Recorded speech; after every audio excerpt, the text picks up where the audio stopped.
guys just disappeared or stop talking. Going? No, we're going now. We're live. Okay. All right.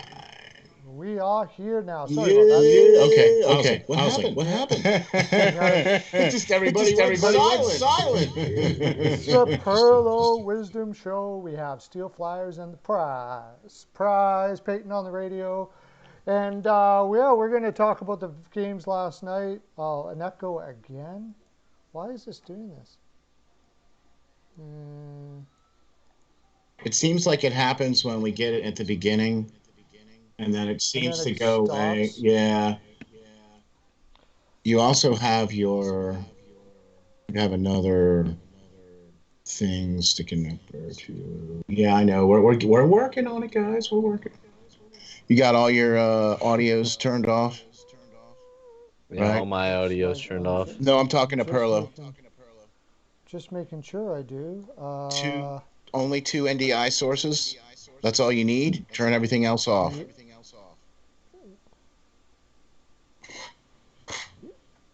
Yeah, in fact, okay. Now talk. Talking. Bail. Okay. We shouldn't be echoing right now. Perfect. There you go. Is it working now? It's not echoing now? Okay, be. Good. Perfect.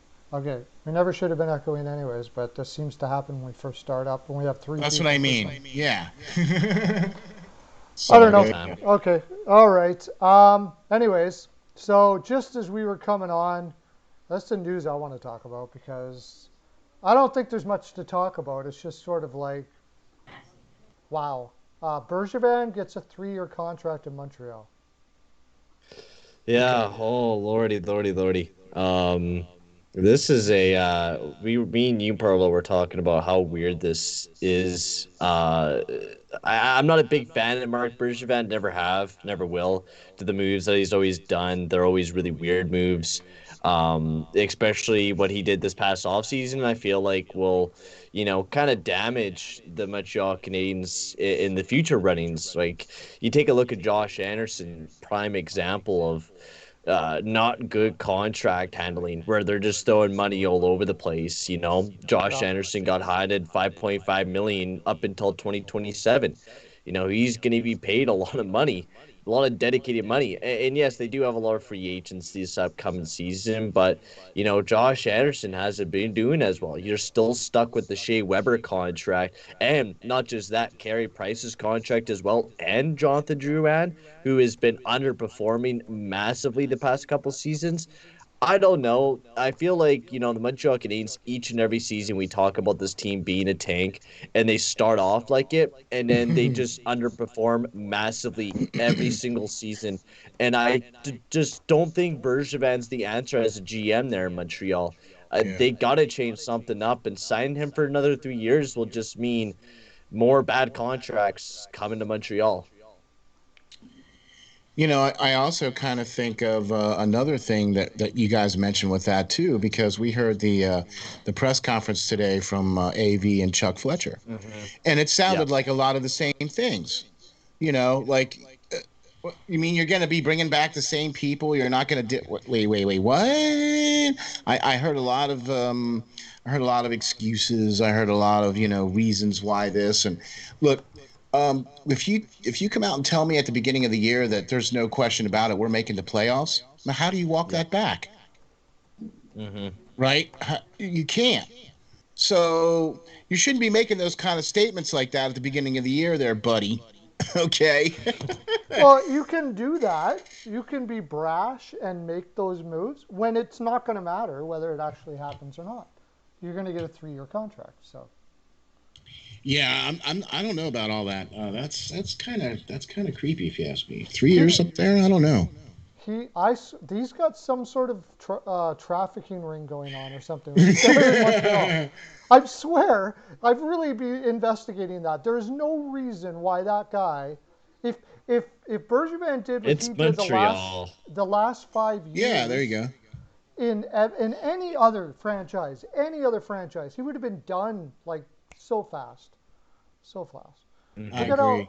Look at. I mean, he's did horrible. Look at their drafting. Until Suzuki, and Kokaniemi, which was pretty much handed to them. And there was even the Suzuki Kokaniemi one was actually a bad pick. Yeah. Until that, and Suzuki wasn't even drafted. That's right. Didn't they get him from Vegas? That's right. In Vegas, yeah, for that Pacioretty trade. Pacioretty trade. And until Kokaniemi, really, they had not had a number one pick play more than like 50 games or something like that since Pacioretty. Yeah, and Kotkaniemi the past couple games have been struggling a lot too. Like this recent Canadians team, like they keep rushing their young talent, like Suzuki looks great, and Jesperi Kotkaniemi sometimes he's off and then he's hot and then he's cold, and I feel like the way that I look at this team on paper is I see a rebuilding team, and that's what they should have been doing a long time ago, is rebuilding. And also, hey, now I was saying that Perlo looked a lot like Yager a while ago, dude. Yeah. I totally agree. Yammer Yager over there. I wanted to do the mullet, man. I wanted to do the mullet for the playoffs, bringing back mullets. And since I don't have actual hair to do it, I couldn't even. I don't even think I could even get a skullet going. Really, I don't. So I have to use the wig. I'm bringing back the mullet. This is a trend. Everybody in the land is going to start doing it again. Look, I hate to tell you this, man, but I rocked a mullet for 28 years, man. I've graduated now. So, but I'll tell you what. How's this for you, folks? This is party on, Perlo. How's this for you? Perlo made the promise. It got approved by the Don, and now there you have it. He is wearing the wig, right? I'm rocking it. Okay, and I like it. This was picked up by my beautiful wife Caroline. She picked it out. I told her pick whatever one you want, and she picked it out. So I was like, all right. So I'm rocking and kudos. Yeah. So, anyways, we talked about that Hockey News Reports. Perlo doesn't do beards. That's why. I would like to do it, but I can't. If I get every single whisker will get an ingrown hair. I didn't even finish that when I was talking to you. I had a goatee going, and when I shaved it, it was red for a week. That's how bad it was. Wow. No, don't do that. Please don't do that. Anyways, I wanted to talk about what our good friend Lauren was talking about. We have to discuss it. I'm sure there'll be a lot of discussion, and I'm probably going to do videos about this. I might do remember I did the Kane traded to every team? I may do the Eichel traded to every team, because Eichel looks like he's out. I think they're actually going to freaking trade him. I think it's gone too far now. I think it's gone too far. The only thing they can do now either is go grab a whole bunch of free agents and do what Montreal did and just have a grab bag and throw it out on the ice, or trade them.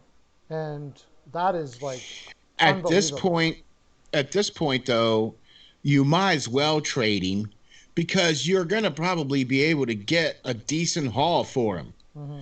You know what I mean? And they've got some pretty decent young players waiting in the wings that they've have coming up here in Buffalo. Okay? Yeah. So you might as well go all out. You got rid of Hall, right? You pretty much have cleaned house. Okay? So you might as well just finish the job and get Eichel and put him somewhere else. Okay? Get what you can for him. Try to get some number one draft picks or whatever the case is going to be. You got to do more than get what you can. You got to get just stupid for him. Well, you need to somehow that's what I mean. Number one draft picks or you got to be able to get stuff like that. Peyton, what do you do? The thing is, Buffalo's never going to win this trade. Buffalo's never going to win this trade. No matter which way you put it. There's only one way you can win that trade, is if you can get a top 5 first next year. That's the only way to win. Yeah, without a doubt. Yeah. But you can't even, if you're trading away Jack Eichel and you're picking up a bunch of firsts, there's no way that you're guaranteeing yourself that you're going to get that top 10 pick. Jack Eichel is going to carry that. You'd have to trade it somebody who's really Jack Eichel is. Oh yeah, without a doubt. Jack Eichel is an amazing performer out there. He really is. He's an amazing player both ends of the ice. He's really was, you know, the only reason why you watch Buffalo hockey was because Jack Eichel was playing. Jack Eichel was a big contributor, but now he comes out, Taylor Hall even came out about how there was just a disconnect, between everyone. And even Jack Eichel's feeling that with him in the franchise. He hasn't been communicated with. And when that's your all-star, don't you think it's needed to communicate with your superstar, a little bit about what's going on with the franchise? I remember seeing a video where Pagula was saying if we pick up Hall, we'll be like playoff contenders or whatever. And then what happened was the complete opposite. I thought when they picked up Hall, it was kind of dumb in my back of my head because I was like, why are you doing this? Your team's not ready. You're picking up Hall and your team still looks like crap. Hall Yep. doesn't disguise all your other stuff that you got going on there. He doesn't disguise that. He opened it up even more, showing that yeah, Taylor Hall is a very good player when he plays alongside of someone that really fits him really well. Mhm. Jack Eichel wasn't that guy. He comes over to Boston and he's playing great in Boston right now. He's flying there in Boston. One of the best, trade deadline pickups. And I think, with that trade that Boston made, that will help him tremendously.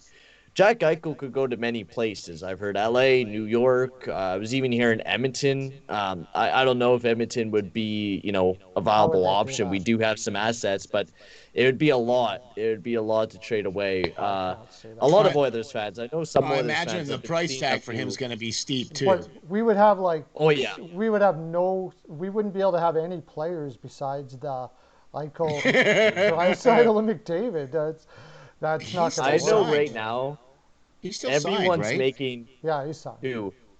So you have to eat his contract too. No, yeah, well, Mm-hmm. he's actually 10 million at 5 years. That's what I mean. That's pretty reasonable at this Okay. for a guy like Okay. him. All right. I don't think Here's the I think thing, that'll though. be a He's benefit actually that he's already signed, because if you tried to sign him now, you're looking at about 13 million a year. So, Oh yeah. but I think like Columbus would be in there. Like if I'm Buffalo, I'm trading him to the lowest teams I can to get that first round draft pick I was just talking about. Well, Columbus is looking for a first line centerman. That's why it does make sense if, Columbus does get their, put their number in that hat, especially since they'll probably have, a top 10 pick coming up in this draft. And Buffalo's going to be looking for some picks. They really are. If they're going to be trading away Jack Eichel, they're going to be trading away a lot of picks. Another player that I wouldn't mind seeing getting out of there in Buffalo as well is Sam Reinhart. I think he's an RFA this year as well. I don't know if he's going to be, not signing with the Buffalo Sabres or what's going on with him, but I would like to see Sam Reinhart get out of Buffalo as well. Oh Oh, he's my He's been crushing it God. there in especially Buffalo well. now too. Yeah, like I don't 26 know. goals, I think, on the year. I think Sam Reinhart might see an opportunity to be a first line center for a long time there in Buffalo and may just roll with it. He may not get that opportunity wherever else he might want to go, and he doesn't have any say on where he gets traded. Yeah, So that is wrong. uh, that's possible that he just ends up staying there. But I mean, if they trade Eichel, I'm going to be doing some videos on it in the next little while. Where I would trade him to and why and all that kind of stuff like that. LA makes sense. You could get a package from LA. Next year's first, hope the heck they're crap. And I'm this pretty year's sure they first, wouldn't be and crap, but uh, well, yeah, they you got probably wouldn't be Byfield, if you added him Turcotte. there. I mean, you could trade Yeah, one of those guys away to pick up Jack Eichel. Yeah. I would. you could I would trade. trade You away could get. Byfield on a split dime to pick Yeah, up Eichel, especially to yeah, make your and team good for the now. Why that's not? what I would do. Somebody, You something know, like Byfield the first this year, and a whole bunch yeah. of and a whole bunch of stuff. I would, thinking about it too. There's one thing I want to touch on that what you said, Peyton, about this. If I'm an owner and a GM, I'm not necessarily going to my star player to consult on who I'm bringing into the team. No. Okay, I might mention to him that I'm bringing or thinking about bringing some of these guys in. Have you played with him? Do you know anything about him? That's about the extent of that conversation. The next thing is that he might not. I like the Columbus idea. What about Anaheim or Detroit? Yeah, Anaheim's a good one. Yeah. But again, like if I'm going to Anaheim, I'm wanting Zegras. Yeah, same with Zegras is the Detroit. first thing on my list. But see, Detroit that's doesn't why I have. said that. That's exactly why I said that, because Anaheim has a couple of guys waiting in the wings Yeah. that are going to be as close to Zegras or potentially in that same field. I don't think so, No, you actually. don't They think don't have. so? I don't think they have anything close to Zegras in that Okay. Well, area. Zegras is the Drysdale. guy. Drysdale and I'm Zegras. talking about Yeah. for a center. I'm talking about for a Yeah. center. Yeah. Yeah. Yeah. If Okay. I'm going to get a replacement center, it's Zegras or nobody. I don't even want to talk to you.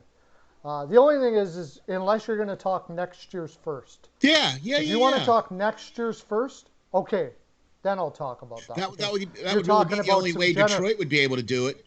Would be to give up You're talking give about up the some firsts. and Larkin. Yeah. Yeah. Yeah, you had to give up one You're of those talking guys. about generational first round picks next year, the top 5. So I Yeah. want one of those, or I'm not even talking to you. And that's the one thing is they do have that option. And since you don't even need, you're totally destroying your lineup. So you get a couple players to fill some holes, and you just cross your fingers, you nail it next year in the draft. That's about all I could see them doing here. What a terrible thing though for Buffalo fans. My gosh. Wow. So how many teams last year made it to the playoffs in the bubble? Was it the top Uh, 18 What? teams? It was like, oh, what was it again? Because we had play-in rounds, so And it was 24 it was teams. like the 4 of the top teams in each conference is it made like 24 or the something? bye. I think it was 24. Yeah. Okay. I'm just looking at the league standings here right now, and Philadelphia has 58 points and Montreal has 58 points. Montreal has one more game to play, though, obviously, but it's like, okay. Whatever. I was just That's looking just at how my. it is with these divisions Oh. nowadays. The division, sometimes you could just miss out by, not being in the right division. I would rather just miss the playoffs if I'm going to just barely eke in like that. Like Philadelphia is not going to do anything against. But that's what I anybody. mean, because now you're halfway, right? Mhm. So you're not going to get a top draft pick. No, you're going to get 13th or 14th. Right. Yeah. You know what I mean? It's like you could have lost a couple more games, guys. Come on. They call that the Minnesota. Minnesota's Yeah, been doing legit. that for a decade. Yeah. You know what I mean? So there Okay, you go. well, we should get into our games from last night, I suppose. I have a good feeling about the Bruins can beat the Capitals tonight. I wouldn't doubt that. No, actually, the Bruins. I don't think Oh no, actually the Bruins have. are on a back-to-back. And they're Bruins are on a benching. back-to-back. They're taking everyone out of the lineup. From what I was hearing, Cassidy was saying So is that Washington he's probably. like benching the whole top line, Hall, Smith. I think it's just going to be basically an AHL line that Boston's going to be putting out there against Washington. So, I don't know. Maybe Boston might win, but depends on what Washington's putting out there on the ice. I don't still feel think like if Boston's you're going a to do it. betting man, I would not put very much. Yeah, I don't know. I heard no one's I, going to be in the I, I lineup wouldn't. though. I wouldn't really touch these games tonight. Like, what are you gonna do? I wouldn't. Nobody cares. Yeah, it's like it's not a good. Yeah, it's hard. It's hard to pick those. Last night was kind of funky too. I'll say. By the way, we got Some- the VP is in the house. Ooh. Loves the flowing locks. Oh, Roe. Yeah, Roe. loves the Nice. flowing locks. Yeah. Right on. Yeah. Yeah, man. They See, that's what happens. They called this a punishment. I call this. No, Saturday man, this is afternoon. not punishment. This is cool. No, it's nothing I punishment about know. it, except it is a little warm. That's about it. All I'm not right. used to having hair. Yeah, I'm not right. used to having hair. Now- I forgot. now you know I what it forgot how feels like. warm. Yeah. I forgot how warm hair is. Okay, let's get to the games. See what everybody's picks were and all that stuff like that. And you guys can Dodger and banter back Dodge. and forth about. We'll banter back and forth about each game as we go along. There'll be lots to talk about. We'll talk about what like Devils Flyers. What are they going to do in the off season? The game itself, does it really matter? The Flyers won 4-2, and it was like they couldn't do anything right this year because they don't even want to win that game. You want to lose it, and they won it. So I think they're like the last pick in the non of the playoff Yeah. people of the teams that don't make the playoffs. They're the Oh, last pick. See, that's So why I made that comment earlier, because Montreal is 18th and Philadelphia is 19th.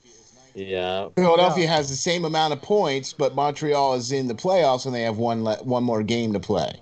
Right? It's exactly. like, are you So kidding? And last yeah, year, the top 24 teams made it into the playoffs, or at least the round yeah. robins. You know what? To be honest with you, even if Philadelphia would have made it into the round robins, yeah, it would have been even worse, and they would have been even more embarrassed than what they are this season. So, Right. Deal. I gotta say, Okay. So I love the Philadelphia Flyers' consistency of making it to the playoffs and then not making it to the playoffs every year other after year. year. You like that? It's Isn't that just like awesome? I love that. I love that consistency, man. It's amazing for the Philadelphia Flyers. Absolutely Consistently, amazing. consistently inconsistent. How Yep. about that?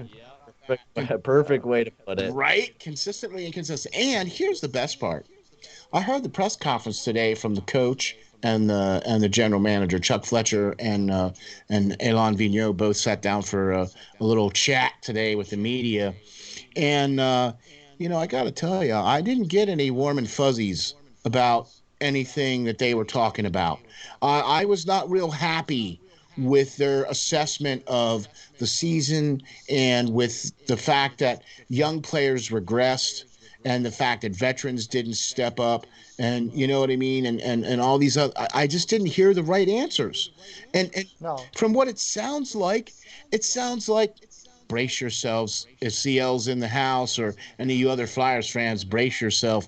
It's going to be another consistently inconsistent season next year. Yay!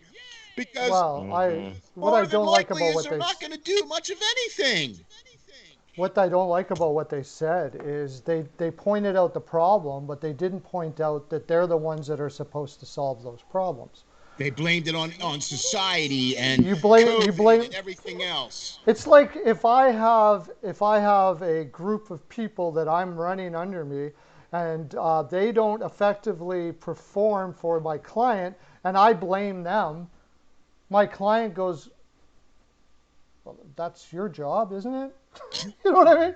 That's Yeah. your job. Your job is to make sure that young players don't regress. Your job is to put veterans and create a culture in an organization where veterans play at their best. So I don't care. You told me you didn't do your job. That's what you told me, and did it like you were making an excuse for why you didn't do your job because they didn't do what they were supposed to do. Yeah, Ridiculous. Anyways, I want to Rad, coach in a normal season. I want to coach during a normal year. I want to have a full off season and blah blah blah. Well, let me just point out a couple little quick facts here. The year that you were hired, you were brought in April, so you had a full off season with Hmm. training camp, with the draft, starting the new season. Now, at the end of your season, it got cut off because the COVID started. So then you had the bubble. So then you had a little bit of a interesting playoffs, and then we had this whole off season, and this whole season what we have now. So you've actually had 3 training camps, okay, to instill your system, to get your way of how you want things, and you still couldn't do it right consistently every single night in and night out. You didn't have guys matched up with guys. You had guys in that shouldn't have been in. You had guys that shouldn't have been in that were in. I don't get it. And yet, that's okay, AV. Here's another year to try again. yeah, What? yeah. I just don't like the excuse part. That's it. I mean, yeah, there is a lot of things that happen in a year for certain teams and stuff like that.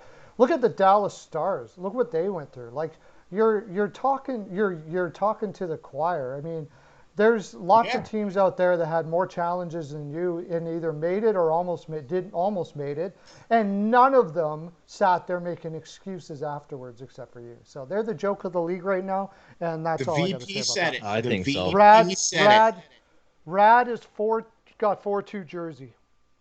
The VP said it. Ooh. Rad Coaches got need to 5 points. see. Coaches need to see that they are the ones setting the tone, Yeah, AV's Hmm. and gone they in did my eyes. not. AV's gone, and there should be, and that's just poor management, poor everything. If I was a manager and I heard a coach come up and say that, I'd be like, yeah, bye-bye. Even if it was true, you don't say that in public to people that are paying customers that have season tickets and all that stuff. I sitting up there making excuses. It's horrible. Two people had 4-2. Avatar had 4-2 Devils as well. And so, yeah, they got 2 5-pointers on that game. But Moyes going in the game, the only thing good about the game was the kid scored 2 goals. Yeah, he got to 20. Joel Farabee got to 20. Well, Farabee and the kid. Wade Allison scored a goal too. Yeah, him as well. He's been doing pretty well in 14 games. He's had 7 points there. One thing I was just looking over a couple of the players analytically wise, and looking at the team defensively. In goals against, the Philly ranks 30th in the NHL this year for goals against, which is absolutely baffling. But 13th in goals for, but when you let in so many goals, it doesn't matter how many goals you scored. It just doesn't matter. Looking at every single defenseman, Ivan Provorov, I mean, the guy played massively in his first year in the NHL. Of course, he dropped off a lot this past season, just like defensively and offensively. He dropped off a bit. Then you had Shane Gostisbehere, who can't play defense. Eric Gustin, who you brought in and couldn't play defense. That was the biggest thing that, this team had no solid defensemen. This defensive core was just, built at the last possible second in the offseason. And it was like, all right, go out there and do your thing. And, they were expecting growth. But when you have no one on there for leadership, how is the team supposed to grow defensively? And they didn't add anybody. They didn't add anybody to help the team grow. Eric Gustin. That's Eric Gustin and Justin Braun. In other words, they didn't add anybody, That's Justin Braun's top 6 guy. You had no guy that was playing in the top 4, and Justin Braun didn't even have that good of a defensive year. He took a drop defensively as well. He's not going to get any younger. You know what, Peyton? You know what? Hey, guess what, buddy? Justin Braun played all 56 games this year. Did not miss a single flapping game. Jeez. Man, I'll tell you what. I can't wait to see him back next year. Woo! But one thing I do have to say, the Philadelphia Flyers paid too much for Gustafsson. Okay, that's for sure. But they didn't actually get rid of somebody to put him on there. Montreal actually topped it. They got rid of Mete to bring Gustafsson. Oh my So Lord. Think about that for a second. They and not actually just that, even went further. Yeah. With Ottawa, since claiming Mete in Ottawa, Ottawa's been 9-3 since they claimed Mete off the waivers. And Montreal was 5-7 with Mete in the lineup, and now Ottawa's 9-3. It's absolutely nuts. I was actually arguing with a couple of Canadiens fans on saying that Gustin was better than Mete, and I'm like, no, you're wrong, dude. Like, Mete is younger, and he's a phenomenal defenseman. It was a dumb move by Montreal, but I mean, Philly got a 7th out of it, I guess. Yay! All right. Because that's where the best players are. Okay, we better continue because the next one's probably going to take about as long. We got a half an hour here, so. Right. Oilers versus win Habs in OT 4-3. Oilers win in OT. You had 4-2. JP had 4-2. Serrano had 4-2 all around it. Right. Was it an OT? Yeah, OT. It was an OT game. Weichel got 7-pointer. Not that it matters because we're not even counting because we're going to be doing the playoff bracket, but it's still cool. We can Perlo dance to that. Perlo dance that? Yeah. Perlo dance that. Okay, cool. Nail. Avatar got it too. Avatar. No, it was Oilers. Yeah, 4-3 in OT. Avatar and Weichel both got 7-pointers. That's got to be the first time there's 2 7-pointers in one. Wow. Game. Well, there you go. But I'll tell you what, this was a pretty big win for the Oilers as far as I'm concerned. I'm pretty impressed with them going into the playoffs here because they just traveled across country for this game. And this is games previous to this year. The Oilers never won. Oh, yeah. The Oilers never won. The Oilers never won tired games before. I was just going to say that's what you were talking about yesterday. Was that they don't play very good tired, or No. on the other half of a back to back or something like that, or when they have to travel any long distances. Yeah. You could see. I was honestly watching the game, and I mean, I don't know. I'm not excited about Montreal, and I'm gonna say that because they didn't look like they were in a do or die situation. They looked like it was just a like even celebrating near the end of the game, like you can see on Eric Stahl's face, he's like, "Oh well, we did it." Like, yeah, well, you guys lost in overtime. You didn't really do it. You just got a free hand me out point for, and now you clinched in the playoffs. For me, like looking at Montreal, like I was like looking at them as a scary team, and the Edmonton Oilers, I think played one of their best games against Montreal the entire season. Even when Edmonton didn't look like they were trying that hard in this game either. They knew that this is this is a nothing game for us. We go out there, we have some fun, we get the rest of the games done to the end off the season. We're only got two more left. We already clinched, home ice advantage in the second place in the division. The Oilers are not really too worried about this game. They didn't want to go out there and bang themselves up too much, and they played a really good game against the Canadiens, even when they fought back a little bit. Even though Koskinen has been a bit shaky these past two games, he's been pretty consistent all year long, but it was an exciting game. But the only line that was going on there for Montreal was that fourth line of Evans, Luukkonen, and Byron. That was the only line that was doing anything for the Canadiens. None of their top superstars were doing anything all night long. Yeah. Kalkin and Nami's been struggling. I Mhm. don't think they're gonna do very well against the Toronto Maple Leafs. I can't remember which analyst, Greg Button. I'm not a big fan of him, but he said that Toronto is gonna sweep the Montreal Canadiens. And you know what? For the first time, I might actually have to agree with Craig Button, and I might even just go with that as well because I don't have very much confidence in the Canadiens right now. Looking at their team and the way that they've been playing, I don't have very much confidence going into the playoffs. And that's why if I was the owner, I wouldn't sign Bergevin to that 3-year extension. Yeah. Same team, same results, hasn't changed a bit for the Montreal Canadiens. Yeah. Yeah, no, I I agree. agree with you. Totally, totally. And I wouldn't doubt if they got swept in the playoffs. I just it's baffling to me to give a guy a 3-year contract when you don't even know what the team is going to look like yet from the moves you made. Yeah. From those crazy, you got an Anderson 5-year. What was that 5-year, 5 million or? Seven. I think it's 7 years because it goes until no. I think it's 5.5 million and it goes up until 2027. So I think it's a 6-year deal. Okay. Yeah, and again, Edmondson. Everybody thought I don't know why I didn't like the deal really all that much. I didn't mind him as a 5-6, but I don't. He's I, okay, but I just I feel wasn't like really that big fan of him. I didn't think it was that big of a deal. I feel like Bergevin's playing a video game right now. He's just like out there. He's just like, oh, this guy's giving me Josh Anderson. Yep, take him. I'll grab him. Oh, Yeah, Yeah, you right. give exactly. me Eric Yeah, Gustin. Oh, I'll take that. Here's a 7. yeah, yeah, Yeah. It's Yeah. like Yeah. he doesn't care what he's doing. He's just going out there and making moves. And yeah. I don't know if it's gonna end up too well for them. All And they've the already made a coaching change this year too. And it Yeah, hasn't and you worked don't out too you well. don't even It's know the it hasn't same even record. worked out that well, but you give him a The 3-year same record from extension. what you got from Julian, you've got from Bouchard.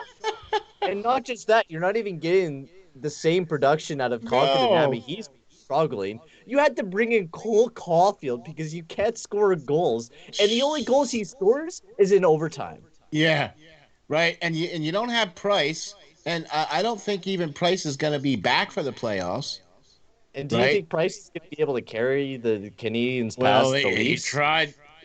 Oh Or no, no, not past the Leafs. I don't know. I don't think about that. No. But even if he does come back, you know what I mean. Even if he does, I still don't think in, Montreal is. injury riddled Price is not good Price. Yeah, Like we've seen it before. Even if he has that lingering injury just a little bit, it hinders him so much. I agree. And I just, especially Jake Allen, he's too inconsistent. There's sometimes where he could be red hot, and then there's other times where he's just not there for Not. you. Yeah, yeah, I'm with you. Yeah. Okay. And Well, I mean, we'll have to see. I think, maybe the Canadians could pull out a victory against the Leafs. Maybe. but it's going to be a tough series if they're going to be going up against the Leafs. If they lose the next game against the Oilers, most definitely they will be facing the the Leafs. Leafs. Yep. Mm-hmm. That's who I think's gonna. That's who I think they're gonna be facing anyway, no matter what happens. Because I don't have any confidence in Montreal even coming out, and I think it's been Toronto's to lose the whole season. They've been in first place since pretty much day one, and they haven't looked back. You know what I mean? And I don't think Montreal, although they've played Toronto a couple of games pretty well, and things like that, I just don't think they have a team underneath them anymore now to try to face up against Toronto. Yeah, I totally Yeah, agree. no, they don't. And like I said, it's just so weird to see all of these things happen, and you don't even know where the team is going yet, but he gets a 3-year deal. It's strange. Anyways, Islanders versus Bruins. This is another overtime, 3-2 overtime game. Ballsy. 3-2 It's the overtime overtime. winner. But Bruins, I think I nailed this one.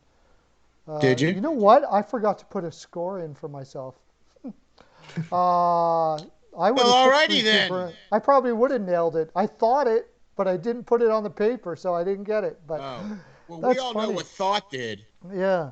Right. Steele, you had 4-2, Okay. and it wasn't in overtime, right? It was in regular. So It Bill was an T. overtime game. It was an Overtime. overtime game. 7 points for Bill T. Bill T got Ooh, 7 points. Bill T. Go Bill T. All right. All right. Yeah, buddy. Nailed it. Okay, so Elliot, hold on. Elliot V's in house now, so thank you for hopping on and joining in. But Perlo, because he has to take care of his responsibilities, he's now got a little bit of extra hair today. So yeah, he grew hair. Yeah, and overnight, just like that, down around his shoulders and everything. Woo! You just put a little water on it, and it just grew. Sprouted overnight. Yes. All right. Get that little what's that green stuff? You put water on it. Oh yeah, Can't exactly yeah. remember what you Oh, call yeah, I it. got It's the Yager one. Chia. Though. Chia. Yeah, Yeah, the chia. chia. Yeah. Chia. All right. Bruins and Islanders 3-2 here on this one, and I'll tell you what, man. Bruins are they're fighting. They want to be the ones, and I think also talk about the Islanders. Also, like, what happened to them? They're fourth in the division. yeah. What the heck happened to them? And they've been losing so much. Down the road. It's like they were driving down the road, and they picked up 2 brand new tires, and said, "Hey, we got 2 brand new tires because we're missing our captain." So the guy that was originally driving the car is sitting out. So we got 2 brand new tires. We're driving down the road, and next thing you know, those 2 tires just came off, and now they're not driving down the road anymore. So 4 points in 17 games for Cal Palmieri. Zuzak only 2 points in 13 games. The Islanders were actually on the phone to get Hall, who Hall, of course, has 14 points in 16 games, and he has been absolutely buzzing in Boston. But I just, I kind of predicted that the Islanders were, I don't know, they're just, not pretenders. I think Barry Trotz is a great coach and is the reason why this Islanders team is the way that it is. And also Matthew Barzal, who has played an amazing season for them once again, really being that backbone of that team. How well will they do going up against the Pittsburgh Penguins? I guess we'll really have to see. I mean, Islanders have always had the number of the Penguins almost every year. When they got with Trotz has been a lot better against the Penguins than what they used to be when they had Tavares, and it was Tavares versus Crosby. Yeah, but I'll tell you what. I think Pittsburgh's going to have an easier ride with the Islanders this year. I just think they are. Okay? Well, I mean, because with what you said, they played going in, it seems likely, yeah. And the way the Islanders have been playing coming in. I mean, at one point, the Islanders were leading the division. Yeah. They were on 9-0-1, right? And also, against the Penguins, they've only won twice. two losses and then two losses in overtime. So 2-2-2. So not the greatest record against the Penguins as well. And they only beat them the first game. They only beat them by 1-4-3, and in the last game they beat them by 2-0. Actually, no, there's more losses as well. So 2-4-2 against the Penguins. They have not been very good against the Penguins all year long. No. And so that's why I don't have a problem with seeing Pittsburgh taking care of the Islanders. Maybe not in 4 games. You know what I mean? I think I Islanders are think going it's to a put up a little bit. six. I think it's like a Maybe. 6-7 game series. I was going to say 5 or 6. I don't Five. think it's going to go the full distance because I think the Islanders are going to run out of steam. And also, the Well, Islanders do really good at home, but they have a horrible away record as well. And they Exactly. lost all that home ice advantage instantly this year. And they were 11-13-4 away, and they're gonna be facing the Penguins, who have all that home ice advantage going into the series. So we'll have to see how well the Islanders either bounce back or will they. I don't. I think they're missing their captain big time and Lee there. Yeah, I I agree. think I think what it is what I said in the beginning of the year. They don't have enough depth in the organization to play Yeah. people that are lower in, especially on defense. Mayfield should not be playing every single game. They got too many guys there that shouldn't be playing a full schedule. They should be in and out of the lineup, and they don't have anybody to put in. Yeah, Or they, yeah. yes, and that's really Yeah, the, like especially with the condensed season. mhm. They faded last year, remember too. It was only because they had the play-in round, wasn't it? They were almost out of it, No, or did they just make it in? But No, it was close. They made it all the they way to the were conference finals. they were I the know, but fourth seed last year, I believe. It I was know, but they faded during the regular season, and they almost didn't oh, make during it. the regular season, yeah, Yeah. but then they played really well against So Philadelphia. maybe they'll do it again. Well, I I mean, think they're a playoff team. I think that's the biggest thing with them. Like like you're saying about their depth as well. They only had on hockey reference here. They only had about 28 skaters on their team all season long. Like there wasn't very many bench players that came in. Like Sebastian Aho, the defenseman, he only played about 3 games. He only like majority of their players played full seasons. Not a lot of them were out of the lineup. Like once Andres Lee dropped out of the lineup, they had big holes to fill. They were filling it with, Kiefer Bellows and Oliver Wahlstrom and those types of Yeah. young guys.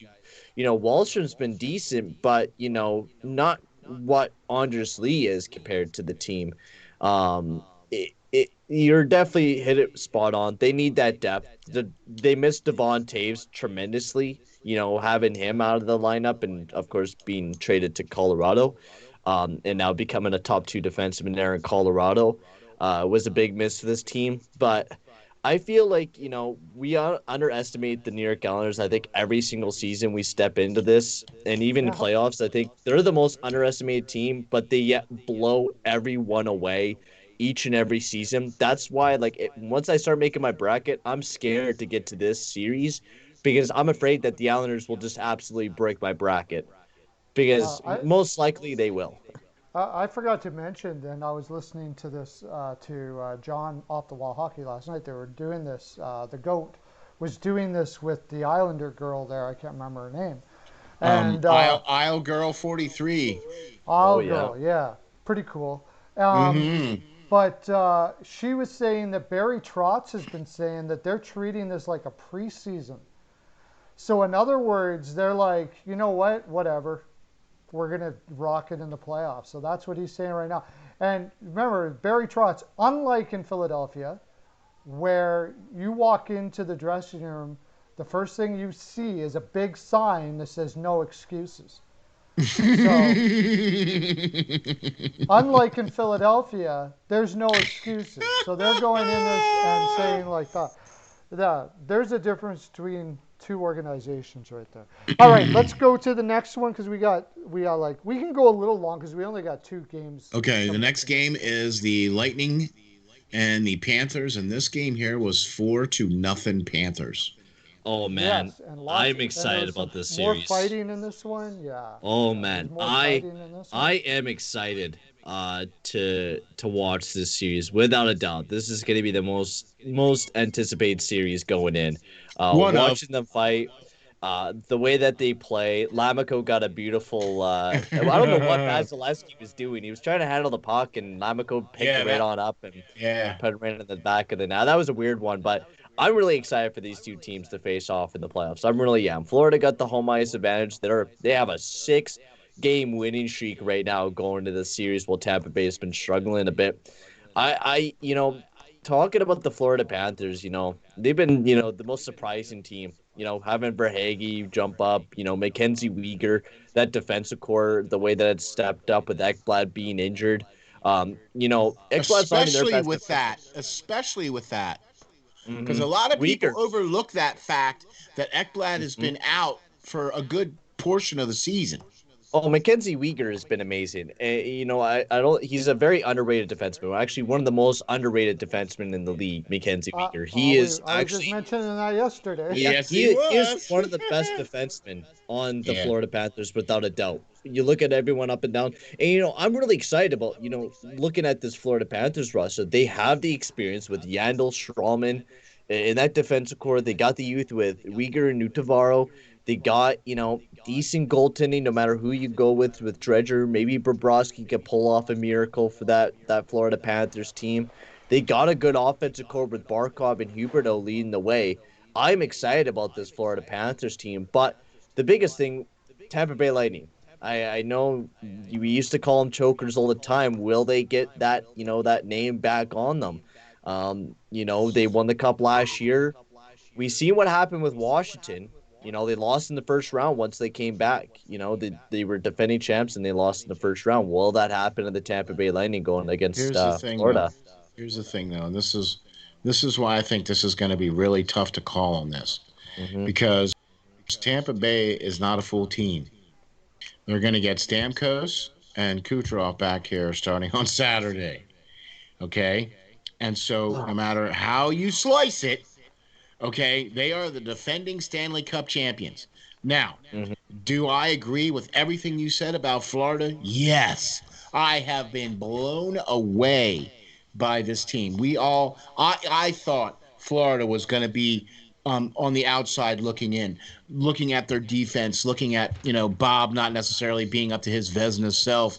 Who knew was going to be another goalie coming in there, Drager, and then the surprise factor of Spencer Knight, right? Mm-hmm. Okay, so and the Huberto, the Uyghurs, this team has been put together pretty well, and when we're talking about Quinville as coach of the year, okay, you have to look at what's going on with his team. Okay, when you're putting that coach in that same conversation with the Jack Adams, you have to look at what he's done with this team.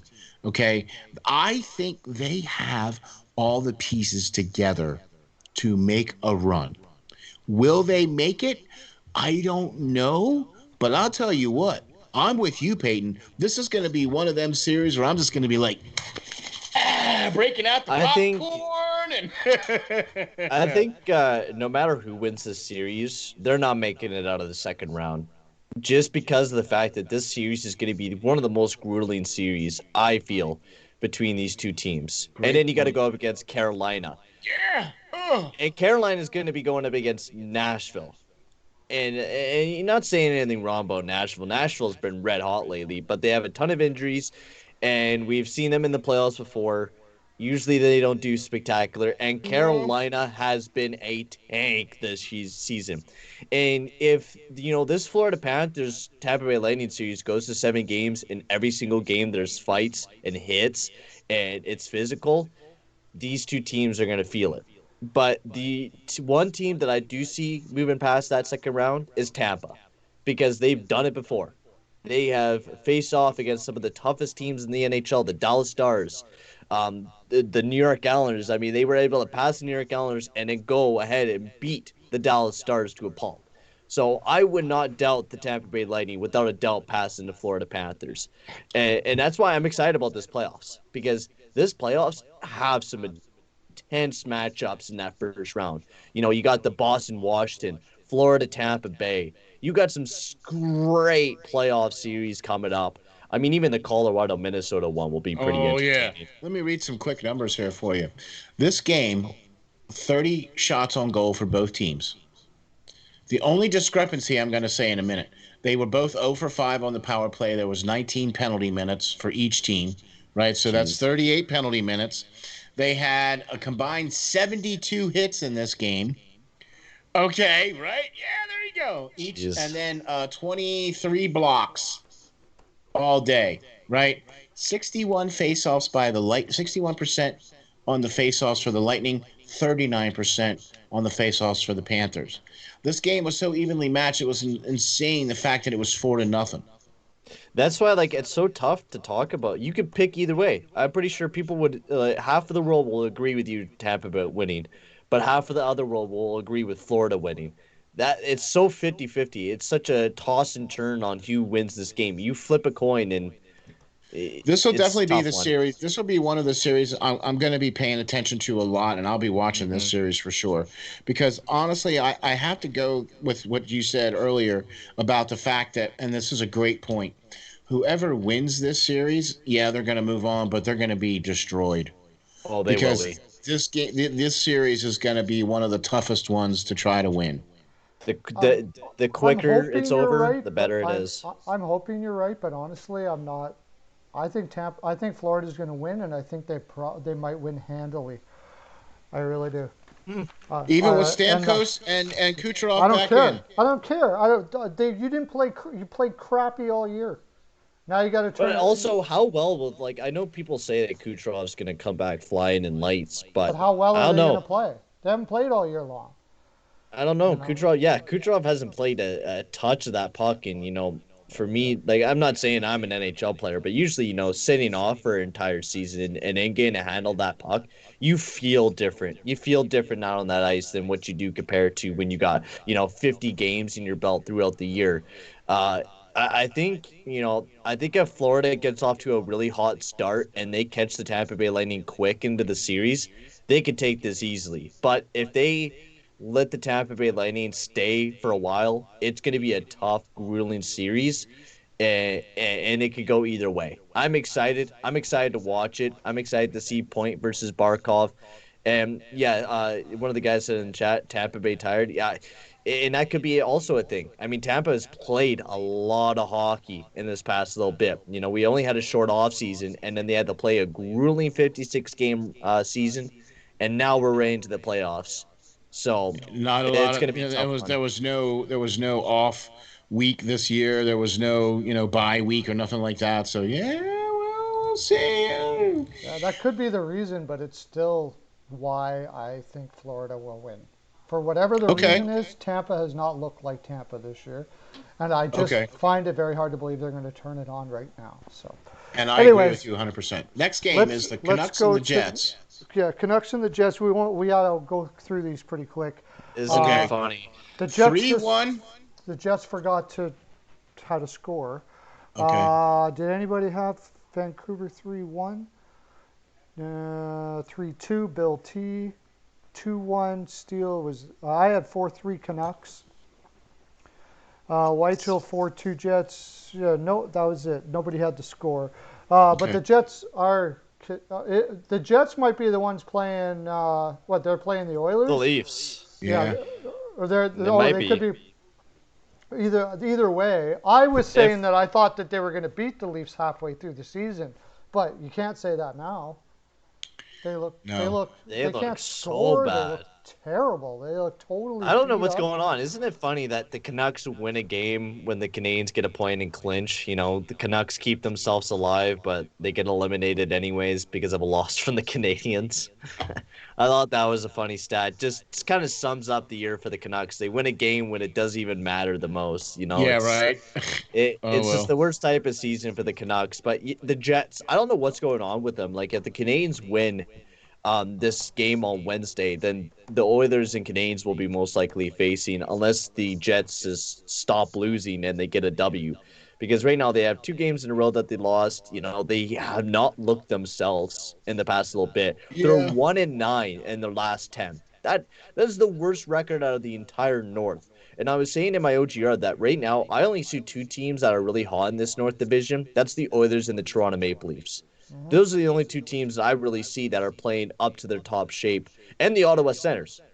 I know I'm saying that, but they're 7-2-1 in their last 10. They've been Yeah, yeah, playing yeah, nuts yeah, over yeah, yeah, this yeah. last couple of weeks, playing spoilers to Calgary and Vancouver.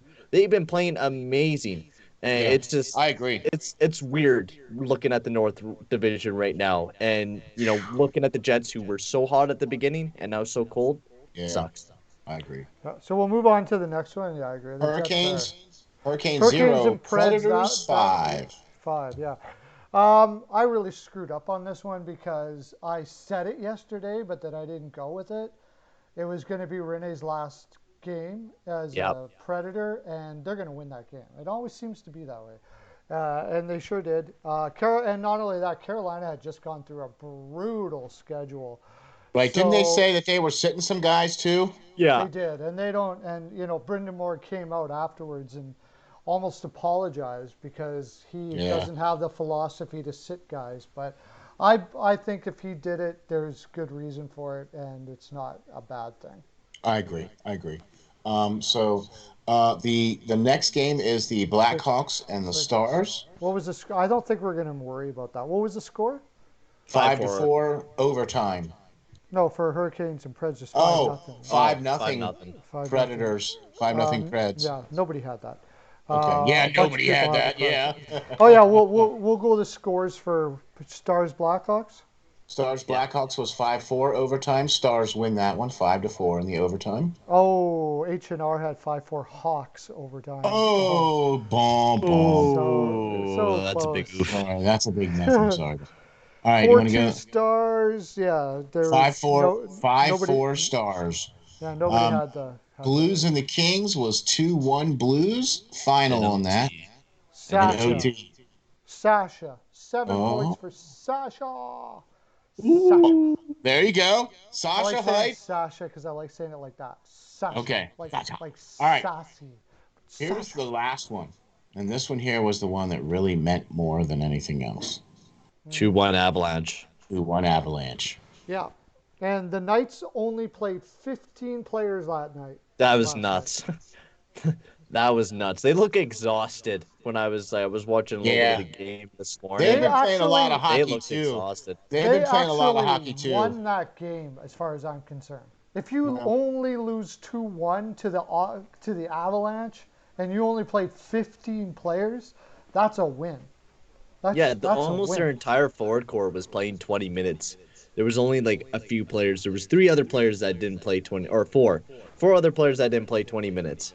Their top two lines played above 20. Like that's insane. Most of their defensive core played a lot of minutes. Like Shea Theodore and Pietrangelo almost played 30 minutes that Yeah. night. It's Pietrangelo nuts. 29 minutes. Stone 22 minutes. Yeah. Janmark 21. Stevenson and Smith both 20. Carlson 21. Marchessault 20. Um, Theodore 29. But everybody else was the only one that didn't play that much was Kolasar. He only played 8 minutes and 46 seconds. Everybody else was in the upper teens. Oh, and Carrier was the only other one. He only played 11 minutes. Yeah. Everybody else was either 13, 18, 17, 19, 20, or above. Yeah.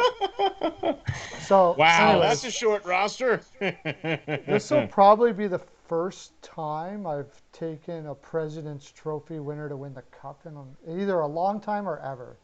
But I think Vegas breaks that curse this year. This team is just insane. You think so? Yeah. You think Vegas will go all the way? Yes, absolutely, no doubt about it. I have no. So let No me doubt ask about you it. this other question then, because Vegas has to play one more game, and if they lose, they tie. Well, that's They- if Colorado wins, though. So, I mean, Colorado does have a couple Colorado's games in done. hand. Oh, wait, no, Colorado still has a couple more Yeah, games. they have two more games left. But on what the I'm talking season. about is Carolina. Or- Carolina has 80 points, and they're done. Who's got And the most wins? Vegas 39. Then they would Yeah. get the President's Trophy. Okay. Is Yeah, that how they that would, goes? because they got more regulation plus overtime wins with 38, so they're just above the Colorado Avalanche. Okay. But the Avalanche do have two games on hand, so if they do win the next two, they could pass them if Vegas loses. But if they do win their next game, then they just tie up. Okay.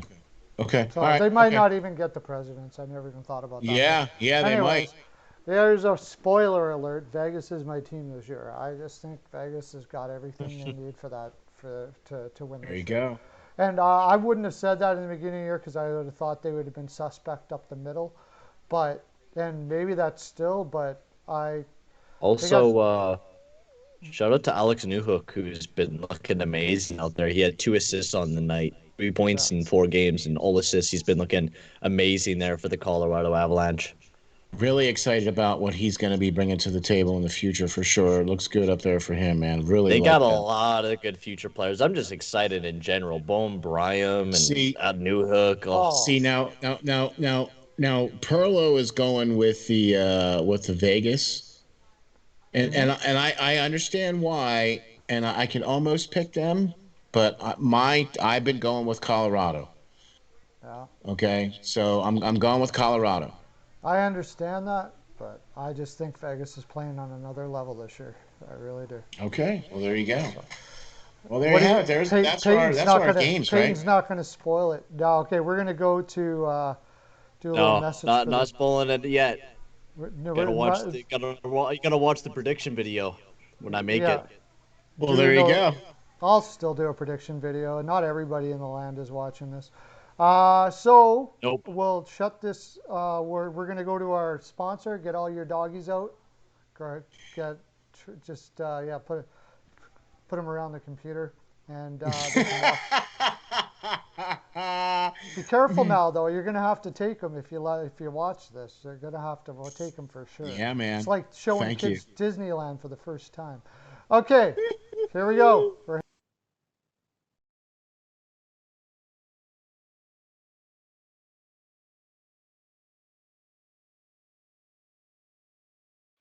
Greetings. This is Steel Flyers from the Steel Flyers All Sports Network, and we have two very special guests. We are delighted to be joined by Tracy Musser and Nicole Howard from the Canine Country Club Resorts. Tracy and Nicole are both managers for CCC Resorts and work at the Windsor or at the club, one of two locations both in Manheim, Pennsylvania. Congratulations on your 30th year anniversary of being in business. Let me start off by saying this. Steel Flyer stands behind this company 100%. Taken care of Steel Flyer's furry friend for the last 2 years now, and they are a one-stop shop for everything your furry friend needs. In fact, let's find out what our friends at CCC Resorts offer. Nicole, how are you today? Good. How are you? Doing great, thank you. What are some of the great boarding services that you guys offer, and what do we have to do in order to get our furry friends taken care of when we are unable to travel with them? Well, we like to bring everybody in for a tour first. That way they can see the behind the scenes, they can see where they stay, they can see where they play, and then we explain all of the fun things that we can add on to their reservation, whether it be one of our packages, either a nature walk, a ball time, or even a cuddle time. Oh, wow, that sounds great. Boy, it sure sounds like a resort to me. So how are you today, Tracy? I'm doing well, thank you. Tracy, tell me, is it true that you guys have both an indoor and an outdoor pool at the Windsor location? It is true. We've got one of each, so we're able to offer year-round swimming. The indoor pool is a great option for dogs who are swimming for therapy or rehab. It's got that sloped entry so they can wade into the water. Our outdoor pool is a little bit larger, and it's 4 foot deep the whole way across. And both of them are saltwater pools, so it's really easy on the dog's skin and coat. Wow, that's very awesome. So then during the summer months, you have a much deeper pool outside and then a sloped entry shallow pool indoors for the dogs. Tracy, tell the folks how we can get some pool time. Well, the first thing everyone does is come for an intro swim. We use that time to make sure the dog is comfortable in the water. We make sure they know how to get out of the pool safely, and we go over all the pool rules and etiquette with the clients as well. After that, they're able to schedule private appointments where they have the pool to themselves, or they can invite friends and have a whole group swim going on. So after a dip in the pool, then it would have to be off to the groomers, right? I mean, our furry friends cannot go out looking their best. Nicole, what are some of the great services your top-notch groomers provide? Our groomers, they specialize in full service grooms.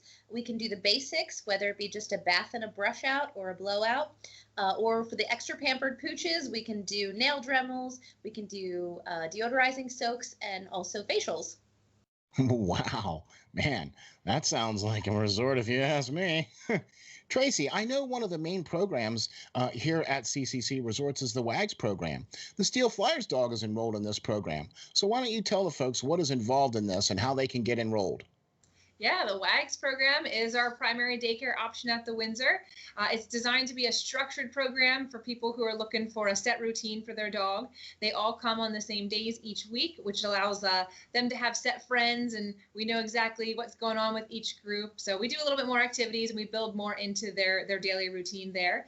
But we've got other daycare options as well for people looking for a little less commitment. We do an hourly care where you can drop them off and just pay by the hour. We also do a day stay option, which is great for the dogs that prefer human friends instead of making friends with other dogs. And then we have a traditional daycare option as well if you're looking for the occasional outing for your dog. Wow, there you have it. A full-service groomer, a daycare program, and an indoor and outdoor pool. What more could you ask for? Sure seems like CCC Resorts has everything covered. Remember, DOG, depend on God.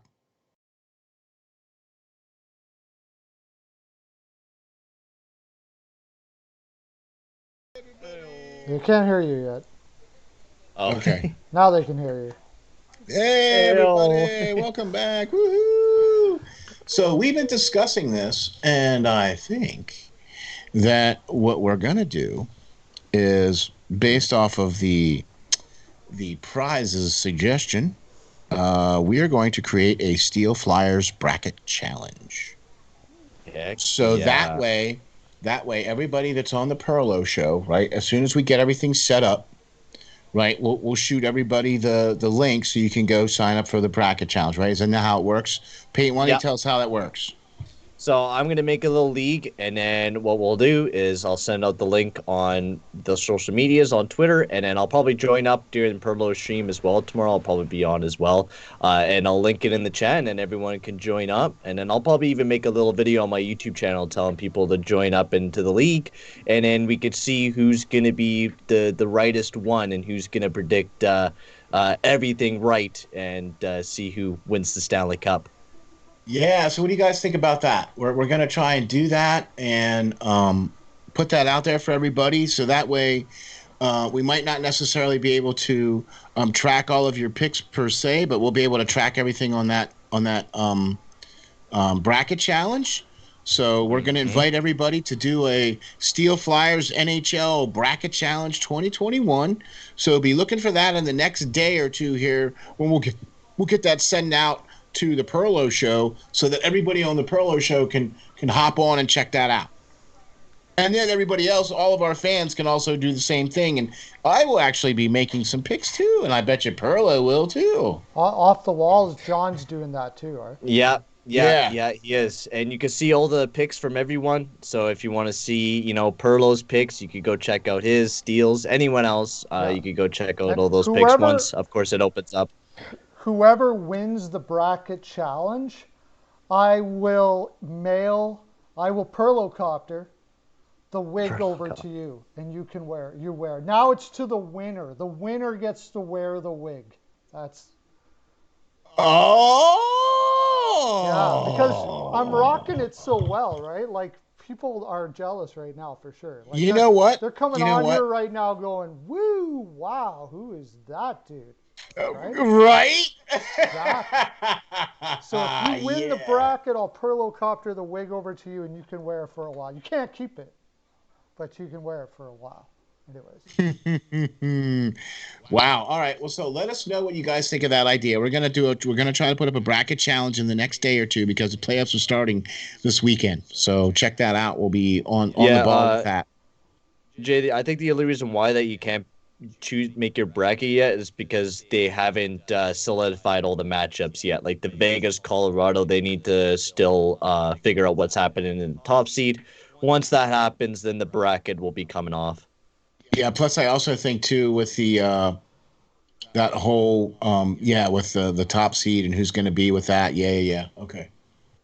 Mm-hmm. Yeah. So that's why it says either invite or leave, because you're waiting for the bracket to open up. They just haven't opened it up yet. So once everything gets solidified and all the brackets are and all the matchups are ready to go, they'll stream it out there, and they'll be all ready to go. I actually already made the bracket challenge, so I'll just put that link down there. When is the last time the President's Trophy winner won the cup? 2012, I think it was. That wasn't that long ago. I think So something like that that. sounds like Pittsburgh. Yeah, I can't remember if it was Pittsburgh or 2012. who was it? 2012. Anaheim? Was it Anaheim? Maybe. Yeah, that sounds right. Yeah. I know there was one in 2012 and 2007 or four. Okay.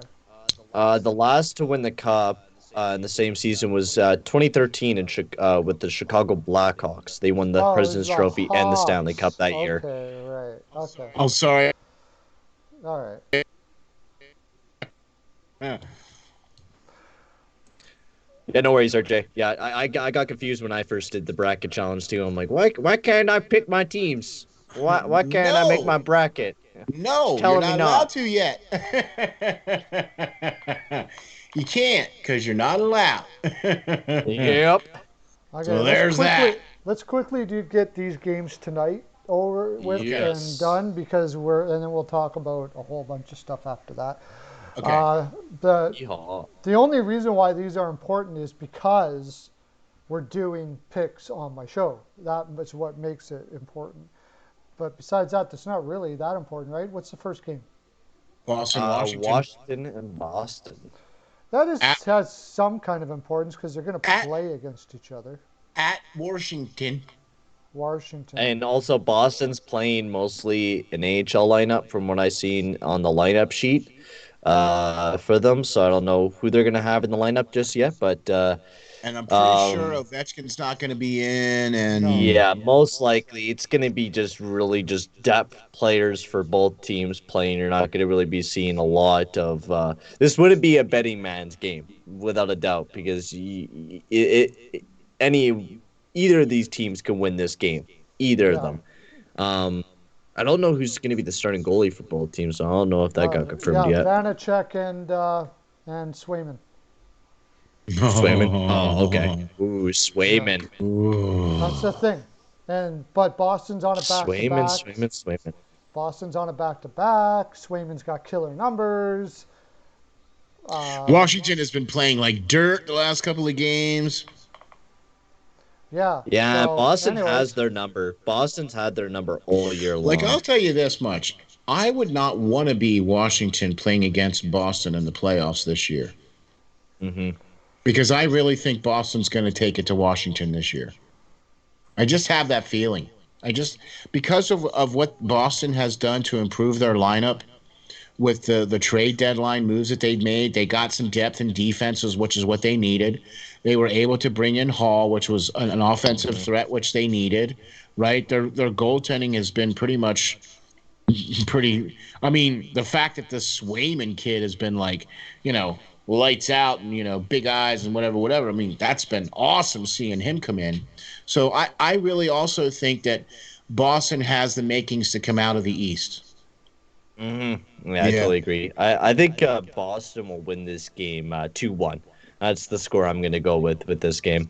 2-1 for Boston. I like that. I'm going to go 3-2 Boston on this one, but I'm going to say that Boston probably is going to look better in this game. You know what I mean? Yeah. The score is going to be closer than the game is going to be. Mm-hmm. Right? Does That's that make what I was sense? thinking. Yeah, okay. All right. On the same page, okay. So here we go. Cap sweep. I don't know, man. Cap sweeping the Boston Bruins in the first round. No. I don't even think they're gonna win. Taylor Hall. I don't even with think Taylor they're gonna Hall win. and Riley. They're deep. Boston's deep, and Washington's been perennial chokers for a long time. Not saying anything wrong about the Caps, but I don't know if they're going to be able to pull it off against the Is Bruins. Ovi going to be back? Is the rest of their team going to be back from the injuries that they have? Evgeny Kuznetsov has been an absolute bum all season long. Evgeny Kuznetsov, who was supposed to be the guy that was going to be their future first-line guy. Now he's completely detoured himself ever since they won that cup. And, I don't know what's necessarily been happening with him, but he's been kind of going downhill ever since they won that cup. I didn't get your scores. I was rating everybody else's. So, Peyton, what was yours? I had 2-1 Bruins. 2-1 Bruins, and I have 3-2 Bruins. Steel. 3-2 Bruins. I'm still going on the fact that they're on a back-to-back, but then again, they're not playing. This is really a toss-up. I'm going to say Capitals 2-1. I like what you're saying there, Mercer. Bruins goaltending alone suggests that there's no way the Caps would sweep them. That's why With I don't. Rask and Swayman, without a And even doubt, those two Halak, and even guys. if Halak comes in and plays a Yep. game or two, I agree. I agree with that. Yeah, I don't like think it's who are going to you be a gonna sweep. choose? Who are you gonna choose? Venisic or Rask or Samsonov or Rask or right? Like I'd rather have Rask any day of the week once it comes into the playoffs. I'd rather rely on him than any of the goalies that Washington have right now. For sure, because Rask has been there, done that. You know what I mean? Knows what it's Yep. all about. So, yeah, I'm with you on that for sure. But I'll tell you what, though, this is going to be another one where you're going to have to strap in and bring the popcorn. Because this is going to be another one of those series that's just going to be amazing. Just like I don't think the Pittsburgh Islanders one is going to be quite as amazing. I think it's going to be more of a one-sided type of affair, but I really think this Boston Washington thing is going to be kind of the real deal here for this. So Yeah, Bill T, I'm almost positive Halak's career is over after that. oh yeah, with Swayman coming in here, yeah. Swayman's going to take that position for sure. And Caps played great this year. What team have you been watching? They played good, considering the talent they have on their team. But there is lots of times we're not bashing them. No, not by any stretch. What I'm saying is there are lots of times I look through certain parts of the season, games that you gotta kind of win, that are like playoff type games, and I didn't see Washington with the pushback. I didn't see it in Boston either until they did the trade and everything like that. I like Boston's energy going in, and I'm not a fan of their goaltending situation, and that's really the biggest problem. Right, and I agree. And you know what else I think is going to be a major factor too is that, in spite of the fact that nobody really thought, or maybe they did, I don't know, but Pittsburgh I think has really surprised. Oh, I didn't have them up at first. I had them not even making it to the playoffs. Me too. I thought they were going to massively decline this season, but there was so many surprises. Jared McCann, he's really became that third line guy that they needed him to be. Jeff Carter, when they picked him up, he's been explosive. He's back to old Jeff Carter. I'm loving it. Man.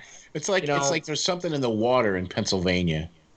It really is. guess, I don't know. Well, at least on the western half of the state. Maybe Crosby gave something to Carter. He's like, you know why I've been staying so good in these olden days when I'm getting older? Carter's like, well, just drink this water, some of this dude. water. Yeah, this Pittsburgh water. Look. Just drink some of this Pittsburgh water. Just start using your backhands. That's all you need to do. You go. Start that's with all your you backhand, need. bro. That's all you need. Well, they're actually friends because Carter Hart's been playing on the Canadian national team now for the last couple of rounds, and they've come to become friends and everything that I've heard and read and whatever. And so the first call was made by Crosby to Carter saying, "Hey man, you need to come here and play and help us out." So all right, cool. And the fact that Ron Hextall has a huge connection with Jeff Carter because he basically got him away from Columbus. You know what I mean? And brought him to L.A. and got his name put on the cup. Okay, so there was the connection there with Ron Hextall. So, okay. Last game for the night is Vancouver versus Winnipeg. Yeah. This is a repeat of the game. I have no idea. I have no idea. The Jets should win this. Both did that at the same time. You guys both did that at the same time. I have no idea who's going to win this game. I have no idea. Okay. So Winnipeg's side with Vancouver's number. Yep. I don't know. This one's a weird one. Winnipeg needs to win this one.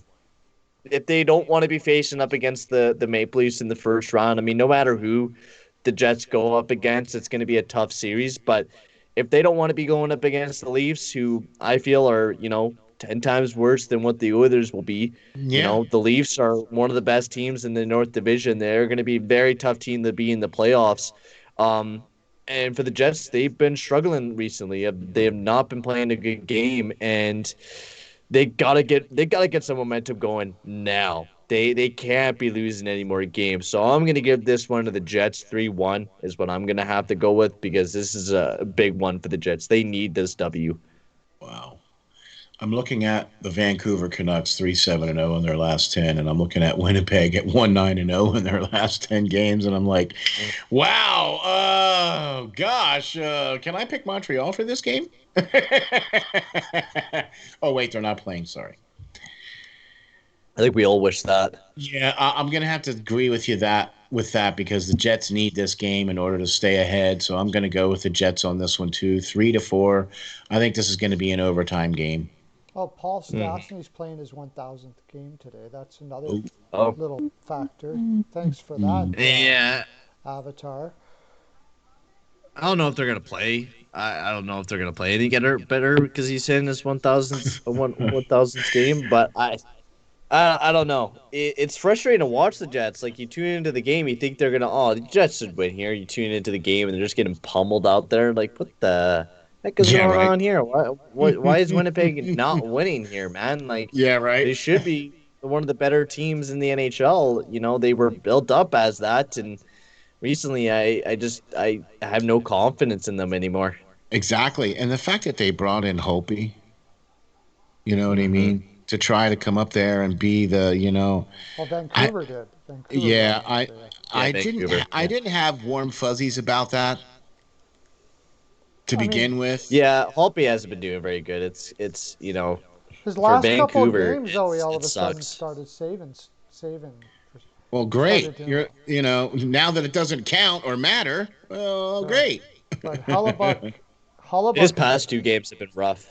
Hellebuyck, Yeah. actually, The game against the hasn't- Oilers and Leafs. It actually goes before that. He's been looking. I don't know what's going on with Hellebuyck. That's really the biggest problem. Is it possible he just played too much and took too much rubber the last 2 years? Maybe it's just that, right? Yeah.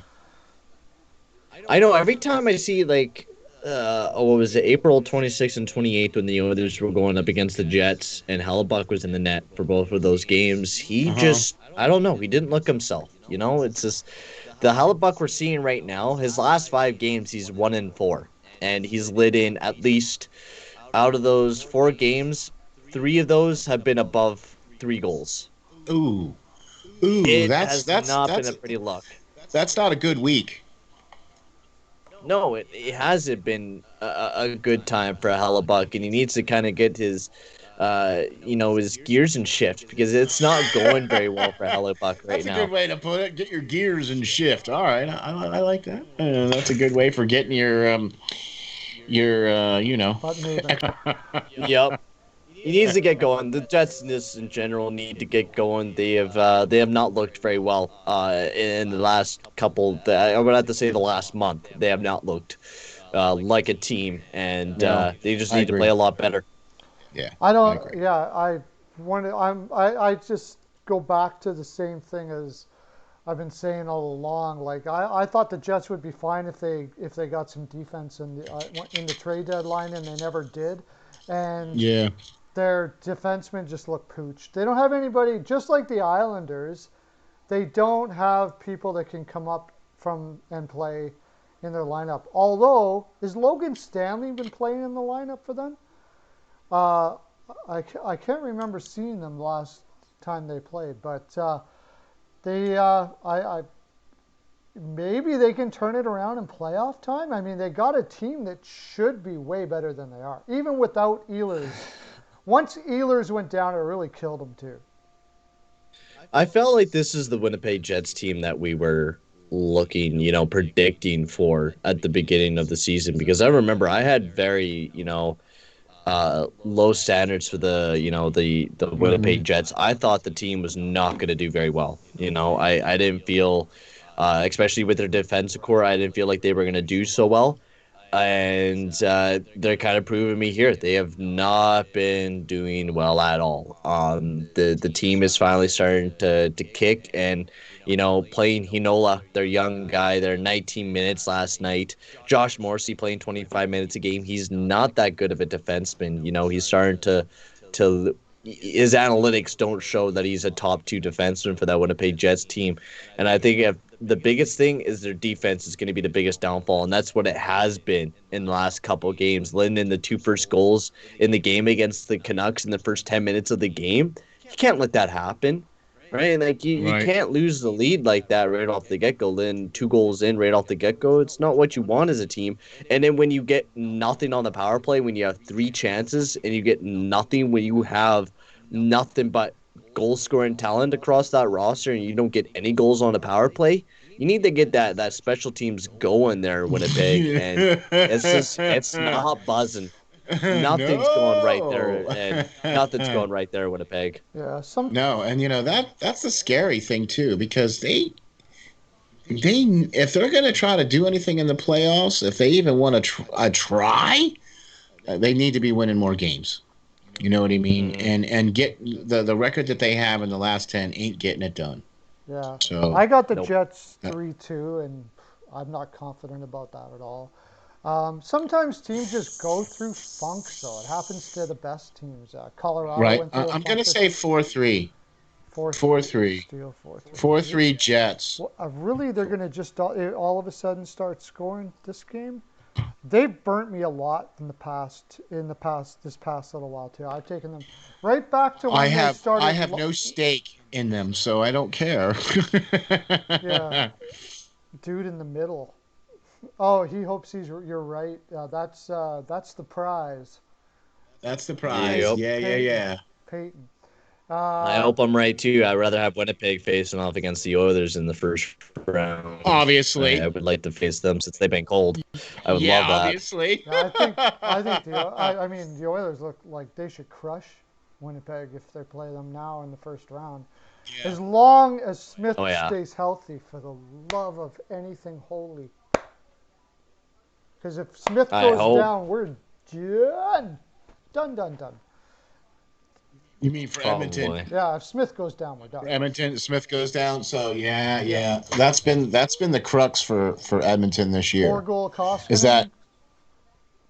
Yeah, your number 1 goalie's been playing really, really well. Well above what I thought they would be.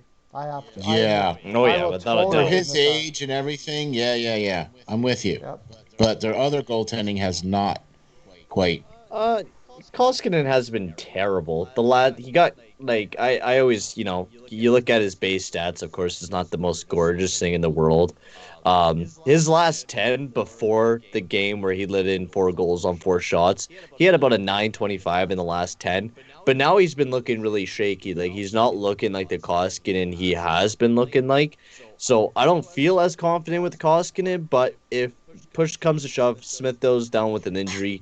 I still have that bit of confidence in Koskinen to push us, but I don't think he would be able to push us to a cup. Smith is that type of goalie. If he pulls off what he can do, we could go a long ways. We've seen what goaltending could do to a team pushing for that cup. When Rene made that run with Nashville, he was massive for them. A goalie is everything you need for them.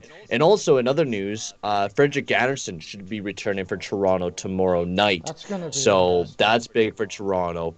How well will Frederik Andersen do? Will he be able to bounce back for the Toronto Maple Leafs? Because that's going to be big for them as well.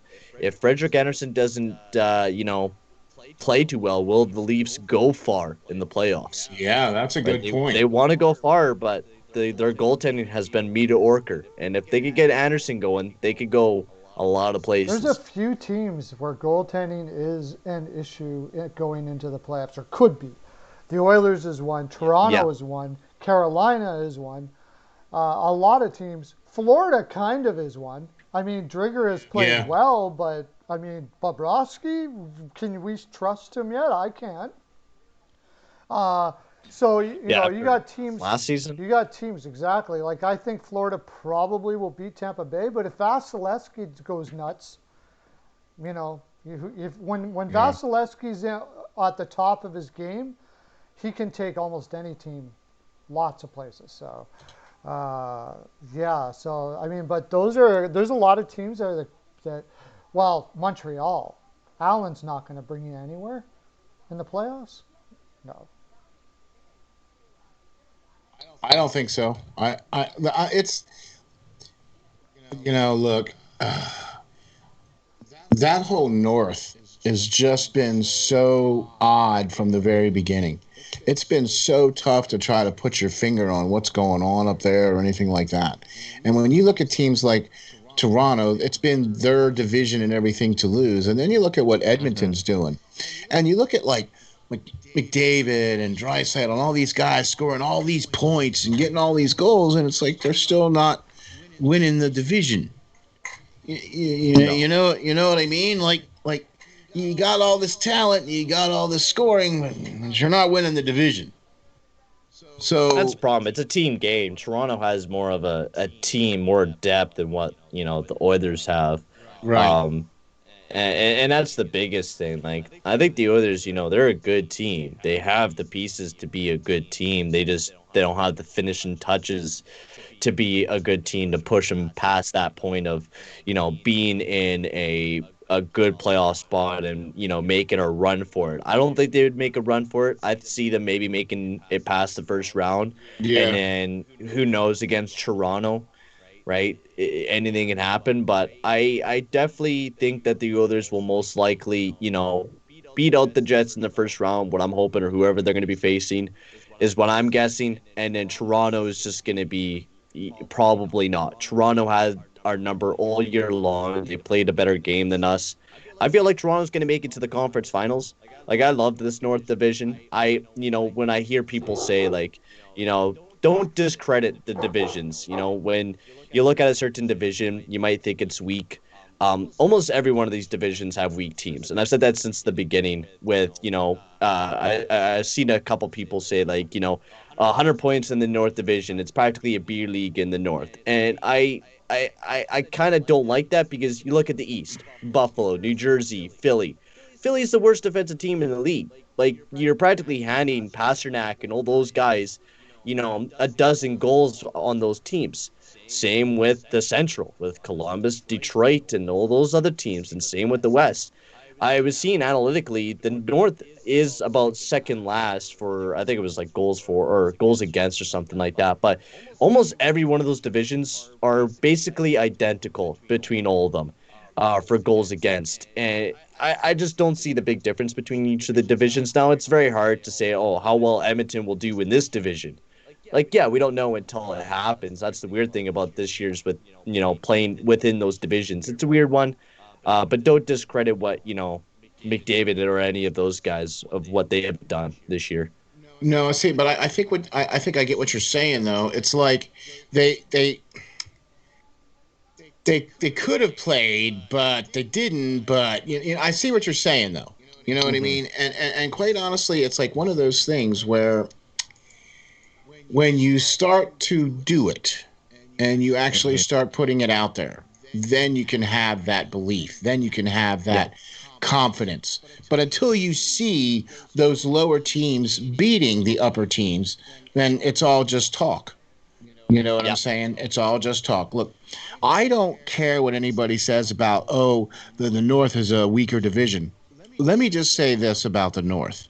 Okay, I believe the North is actually one of the harder divisions because they've played each team 9 times or more times than 8. Okay, so that makes things that much more difficult. Number 2, they have to travel the furthest for all of their games. That's the number 3 issue. Okay, and time changes. That's what I mean. Like, that's what I mean. They have to travel the farthest because everybody in the East, the furthest you travel away is what? It's a bus. Yeah, that's the reason why I'm not taking anybody in the Pittsburgh. Philly, New Jersey. Pittsburgh is the furthest west you go in that division. That's the reason why I'm not taking anybody in the North to win. They're just going to be too tired. Now, but here's the thing. People are comparing, like what you said, Peyton, that people Yeah. are looking at, well, how would Edmonton fare in the East? Or how would Toronto fare in the Central? Or how would Montreal fare in the West? You know what I mean? They're looking at it like that. And quite frankly, I don't think you can do that. No, I don't think you can do that either. Yeah. I It's think like you can people are saying like, oh, speculate McDavid it. will have less Yeah, points but in this okay. division. I think Toronto. That's what a I lot think of people would Toronto be would saying. almost win the East. You can look at the lineup. You can look at the lineup and say, yeah, I think that they could. The goaltending, the only thing that is the goaltending is sus there in Toronto. I think that's the biggest thing that would Right. bring Yeah, down but the Campbell Maple Leafs rocked is it their for a goaltending. while there. Yeah, even then, Campbell's kind of looked a little Look at some nights, Pittsburgh. right? Like Pittsburgh's he's got Jari. Well, I mean, does Toronto have? oh yeah, And to Smith. The Smith has been the better goaltender, but they haven't even played him. So, yeah, I Well, think he was hurt. He was hurt for a little bit there. He's been hurt, I think. He went down with a lower body injury there like a week or so ago. I think hasn't played very much lately. I don't know. I could be wrong. but they had him as a backup a lot. Maybe he was hurt. Right. Maybe he was hurt acting as a backup, and he would have been okay to go in or whatever. But he Right. put up great numbers when he was in, is what I'm saying. Compared to Jari, he played better than Jari. But I mean, was Campbell or anybody worse than that? Not really. And I think in the East they would have had trouble with Matthews and stuff like that, and guys like that as well. So Washington doesn't have great goaltending. No. So I think Toronto would do well and would do okay in the East. I just don't think they're going to do okay in the East in the playoffs against teams like All Boston right. and stuff like that. Okay, that makes sense. That makes sense. But it would. I don't think I could put anybody in there and say, yeah, you could take Toronto and put that in the East. I don't. I can't look at it like that, Perlo. I get what you're saying, but to me, I think each division was created specifically for those group of teams, and so and that's why I don't think you could take I guess Calgary and Edmonton would be considered West teams. So if you dropped Calgary and Edmonton out there on the West, do you think that they would be able to compete with the likes of Vegas and Colorado and St. Louis and you know what I mean? I mean, that's kind of what you're looking at doing. And I think to me that's apples and oranges. right. Like yeah, McDavid produced. I mean, he's produced way more this season, but he was looking like he was going to produce a lot this season. And I mean, the way that he was producing last season against Vegas and all those teams was the same as what we have seen this season. I mean, McDavid's taken a huge step up, and that's why I agree with you. I hate they trying to put a team in another division because you won't know. You don't know until you put them in that spot. And you know what? They're in the North. Who gives a crap? It's just this season that we're having to deal with these divisions. Yeah. Like, you can't discredit 100 points in 53 games or 40 goals in 49 games. You can't discredit that. I don't think you ever can. Like, I think even if you were to put McDavid in a different division, he would still do that because you still have bottom feeding teams like Buffalo, like Philly, like Detroit, like Anaheim that he would still feed off of and get crap tons of points against. I mean, we're talking about McDavid here, who is, no matter what has been pushed against him, has produced a lot of points. And that's the thing that excites me. But I like, keeping them in that division, comparing them in that division until you have to go against somebody in the playoffs in that third round when you're having to go up against some other team from another division. That's when it's all going to happen. That's when the rubber is going to meet the road. That's when we're going to see when the teams have to suddenly leave their division and go play teams from the other divisions now for the playoffs. Be weird. It's going to be weird, but it's also going to be fun because you don't know what you're going to be going up against. You never faced that person before all year long. You've only watched them on TV, and that is it. It's going to be a weird playoffs, and I mean, you just got to be ready for the unexpected. Exactly. It brings up interesting things, taking a team and putting it in. I think you could make a case that if Anaheim was in the North, they would do worse than Ottawa did. Oh yeah, And if Ottawa was they in, did. if Ottawa was in the West, they would do better than they did in the North. So Oh yeah. yeah, like is that so that's a better to me. Ottawa's a better team than a lot of other divisions' worst teams. You can make a case that Buffalo would have did better if they were in a different division, and because the East really, I think the hardest one to judge is the East because they're so close together. Would Philadelphia made the playoffs if they were in the West? Maybe. I think they're more likely to. Uh, if I'd say, would you agree? Besides the fact that Colorado and Vegas was so solid, the West could be the weakest division. I think it was statistically one of the weaker divisions, and I feel like it. I would agree with you on that. Like I mean, you could even say that almost about the same thing with the Central though too, because the Central almost looks, about the same as the West. I think, looking at it statistically, almost every division looks about the same to me when I look at it. You have three really bad teams, and then you have a bunch of teams that are really good, right? Yeah, Yeah. right? Like Central is Detroit, Columbus, they're bad. Anaheim, San Jose, LA. LA's not looking too bad, but they were still, decently not that far away. Yeah. Right? Same with the North. You had Vancouver, Ottawa, Calgary, Buffalo. You had bad teams no matter which division you were in. You're going to get those easy opponents. You're going to get those easy W's, or maybe not an easy W, or those easy points. That's just the way the divisions were built. There was going to be bottom feeder teams in Yeah. each division, and you were going to easily able to get a lot of points off of them. That's true. That's a good way to look at it. Definitely a good way to look at it. You know what I mean? So, Yeah. Well, I guess we'll find out next year when they all play against each other Yeah. again. What's going to happen? Who's yeah, gonna there be- you go. But I do know this: you could take anybody from any team, and put them on the Edmonton Oilers in the North, and they're not getting many points as McDavid. Don't even think it. It's just not. Not even no. It's not happening. Nope. McDavid. Yeah, I'm sorry. You can't put. This is just a big elaborate way for somebody to try to say McDavid's not the best player in the world. It's just stupid. Like like some people are so homer they just cannot admit that a player from another team is the best player in the world. It's always going to be that way. But he is by far, not even just a little bit, he is by far the best player in the NHL. By far. Yeah, without a doubt, I agree. I think you can't discredit what he's been doing this year. He has been absolutely amazing and absolutely dumbfounding what he's been able to do this year. I mean, this is the first time I think 90 points in 50 games has happened. This is up with Gretzky and Mario as the only other two people that put up 90 points in 50 games, which is absolutely nuts to hear that type of stat. Gretzky did it about 9 times, and Mario did it about 5 times, and now you have McDavid up on that list, joining Mario and Gretzky with 90 points in 50 games. It's amazing. It's absolutely absurd, but yeah, amazing work by McDavid this year. I've been loving it. I was glad to see him make the record or get to over 100 points. I was also hoping that Austin Matthews would get to 50. Mm-hmm. Yeah. I mean, he was on pace at one point there where he could have made it.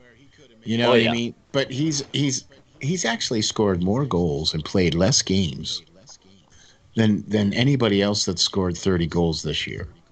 Mm-hmm. So I don't know about you guys, but watching that cat, oh my gosh, he makes it look easy. Like he looks like he's not even trying. Like you can see McDavid, he's got that vision, he's got that hockey IQ, and you can see him working it. You can see him doing it. But Matthews, for me, in my opinion, he just looks so smooth.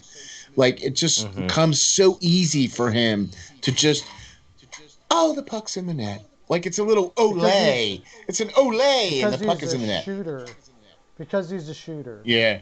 Mike Bossy was like that too. Yeah. We talked about that the other day. And I've compared him to Mike Bossy quite a bit. He reminds me of Mike Bossy, but he was a centerman. Bossy was a winger. Yeah. And that's what makes it even more amazing, is he does all this with all the other responsibilities of a center, and puts up, like, he's an incredible player, incredible. Will definitely go down as one of the best all time, probably top 10 all time. You know what he reminds me of actually a lot, in a way, except no, Messier didn't have the shot, but he kind of reminds me of Messier in a way. But I think he's better in the sense, like you said, smoother. A center. When's the last time we saw a center with the shot? I guess Wayne Gretzky. Well, you could go to Mario Lemieux. Like Lemieux was a really good center. Maybe Lemieux, yeah. He played with the shot like with the shot like that. Yeah. Yeah, if you want to look at it like that, Lemieux was a really good center, but he also was one of those ones where, because of his high hockey intelligence and everything like that, he just looked like he was another smooth one. Like, things just came easy to Lemieux. Even if he was on a breakaway and he had a guy draped all over him and he was coming in on Dominic Hasek, it didn't matter. It was going in the net. You know what I mean? So, okay. I mean, I got to see Mario Lemieux play live. All right, I got to witness that shot, that game, that play, the way he played. So, either way, Matthews, McDavid, those guys are all still really awesome players. And this league is very grateful and should be for having these types of players in the league, so that you get to look at these kind of talents throughout the league. I mean, I don't know, maybe. I don't see it. I don't see it. There would have to be some kind of miracle. Not to be some kind of miracle. Okay.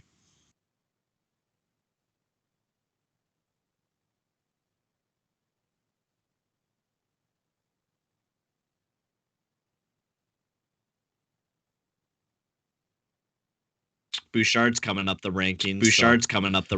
So, I would love Hamilton. I would trade away Darnell Nurse. I would trade away Darnell Nurse for Hamilton. I would love Doug Hamilton.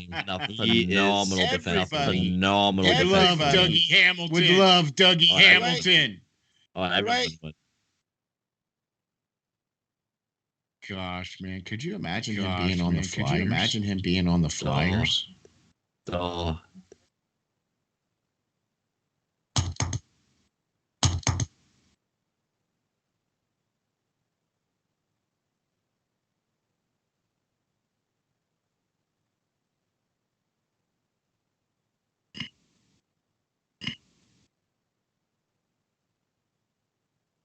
Without a doubt, he would. I can dream.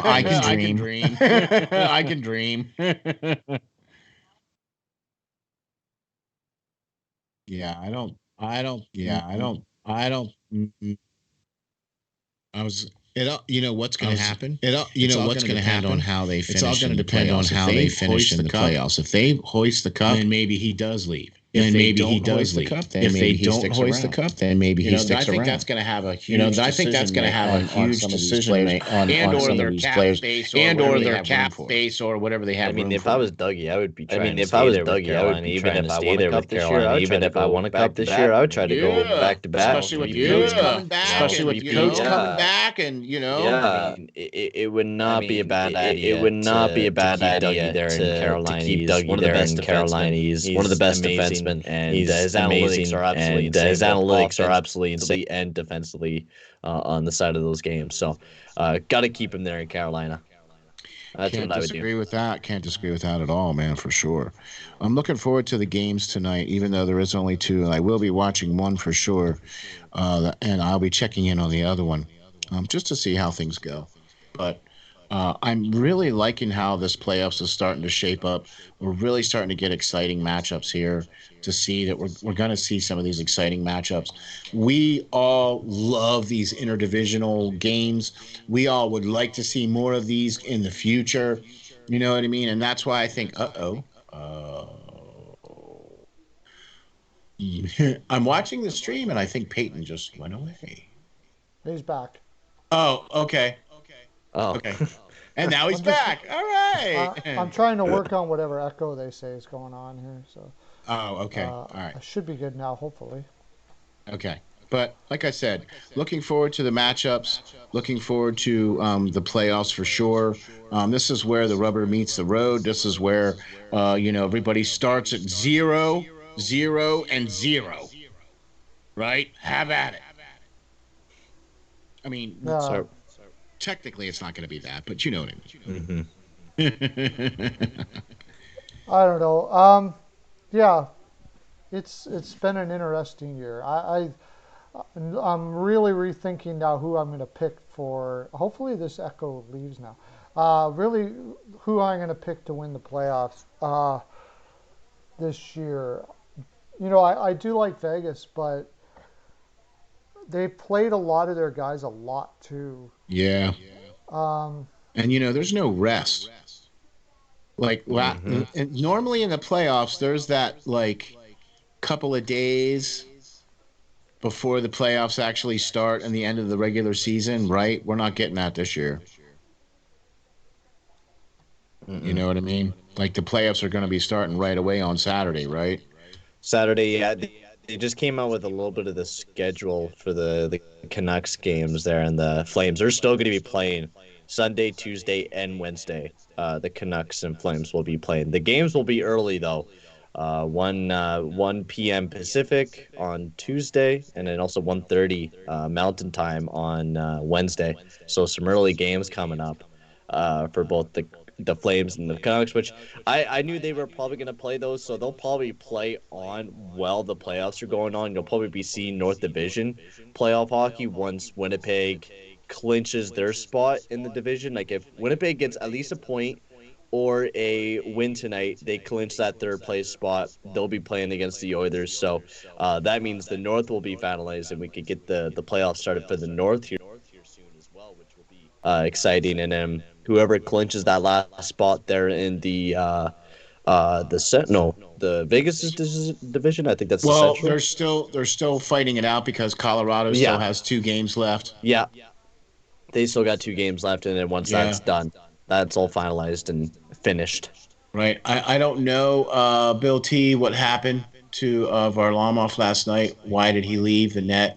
He didn't sit on the bench either. I don't know. I'm wondering if it might have been either an equipment or maybe he's injured. I don't know. I haven't seen anything about it yet. Mm-hmm. So I don't know about that. But that's to answer your question, though. So I'm just going to see if you can hear me now. can we hear the great Perlo? All right. Perlo, you should wear the wig and then the lipstick the next time you do the next punishment. Oh, no. Please don't make him put lipstick on. Please. No. Because that would make that wig look really freaky. No, I don't. Yeah, there we go. You can hear me. Okay. Yeah, we can hear you. All hopefully the echo's not back. Anyways, so I want to throw something out here real quick. Tied. If Colorado is tied, will they be second or first? Tied with who, JP? Oh, with Vegas. Oh, it's going to go on to who has the most wins. And then regulation wins. I think it's regulation wins plus overtime, and that would go to Vegas. I think so. Vegas would probably, if they do tie, it would probably end up being Vegas. Well, first they would look at the season series. Oh, they do look. Oh, they look at the season series first. Yes. They'll look at the season series first, and whoever won the season series, they'll go with that. If that still is tied or there's no clear winner in that way, then they go with the number of wins and the number of that. No, I don't think so. That's how they've been doing it. It goes with how many wins they. Okay, like you mean tie where it's the exact same, like 32, 5, and 1. Okay. Yeah, no, like same. They both have the exact same record. That's what you're talking about? No, like for Colorado and Vegas, they have Colorado will tie Vegas because Colorado, I don't think, would have the same record as what Vegas would have. Right. In the end. If the score is tied, if they have the exact same amount of points, whoever has the most wins is the one that goes. Right. Oh, yeah. So Vegas. Right. Unless so Colorado Vegas. wins. Right. Well, no, because if Colorado They wins have the two next more two games. games, if They have two Colorado more wins the games next two left games, they would pass Vegas if they were to. by 1 point. I mean, NHL is always complicated with their tiebreakers. I always say that we should have like a like especially if it's to do with a game breaking tie, like for a division Yeah, spot, yeah, like yeah, the yeah. last divisional spot. They should just do a game, like a one game Yeah, just Yeah. play a series. game. Yeah, like they Just do go in out there and play a baseball. game. Just Like go they out there do and in play a game. baseball, right? Yeah. Yeah, Get break to the the end and tie. just play a game. Yeah. Break I'd a be down with tie. that. That's what I would do. I'd be down with Especially if that. it's like the last divisional spot. Like I remember Yes. seeing Montreal, I think one time, miss out. Yeah. Uh-oh. Okay, so there you go. No, I'm with you on that, though. I'm with you on that, for sure. Here's a quick little thing here I want to throw out there. Um, Premiering right after this show is our NHL Part 2 trophy prediction show. Premiering right after this show Yeah. Okay. at Cool. 5 o'clock. Yeah. We're going to be talking about the Calder Trophy, and we're going to be talking about the Hart Trophy. Mm-hmm. Okay, and I got these two awesomenesses on the show. That's right, Perlo and Peyton on the show, and we're going to be talking about the Calder Trophy and the Hart Trophy and who we think's going to win. Check that out, man. 5 o'clock coming up in a couple minutes right after this show. Yeah. Mm-hmm. It's a good one. It's Yeah, a good man. one. It is a good one for sure. Yeah. Check it out, man. Getting ready to fly. Yeah. Woo, can't wait, man. Playoffs coming on Saturday. Yeah. We'll be doing Monday. Oh, it's gonna be exciting. We're gonna have a great show again tomorrow. Are you coming on with me tomorrow, Peyton? Yep. Are you? Yep, you I'll too? be on. Peyton's on. All right, Are, cool. are you going to be on too, Steel? Yeah, Okay, we're probably. both gonna be- Depends on how things go tomorrow. I could probably potentially be on tomorrow. I'll have to wait and see, but I'll let you know. But I should be on tomorrow. Somebody tell me if we solved the echo issues, if it's still echoing or not right now, because we should be echoing. I don't know why we are. Hopefully we'll have that all straightened out for tomorrow. And looks like we're getting close to our full 42. Yeah, man. Don't, what, 40, 84, is it 26, 126? Something like that? Yeah. Is that right? Yeah. So 42, 42, and 42. So you 86 plus 42 Is 128. comes to 128. Right. I was close. So we got the full 128. We have a lot more questions tomorrow. Awesome. Joey tells us the Good. Joey Bring gives them. us the time. Bring them. Yeah, watch that Cool. our predictions after this, and if you want to keep on Yep. commenting what you think about the predictions we have there in the bottom of that video. Please do. Steelflyers.com. It's going to be on a premiere right now. You should all be subscribed to that as it is. We'll talk about the games from tonight, and there's a couple more games tomorrow, so we'll do those games tomorrow. Yep. We'll talk about. I might spend some time looking at a few Eichel trades here. That stuff fascinates me. What could Buffalo do? You know, you can really turn that into something. Like, look what happened when Quebec traded Lindros. You know, they ended up getting the better of that deal in the long run and winning cups and everything out of it. Oh yeah. So you never know. You might be able to rock it, but it's pretty tough to do. So It is. I'm just going to say that they all suck. Okay, guys. Talk to you tomorrow, 3 to 5. Bring all your friends.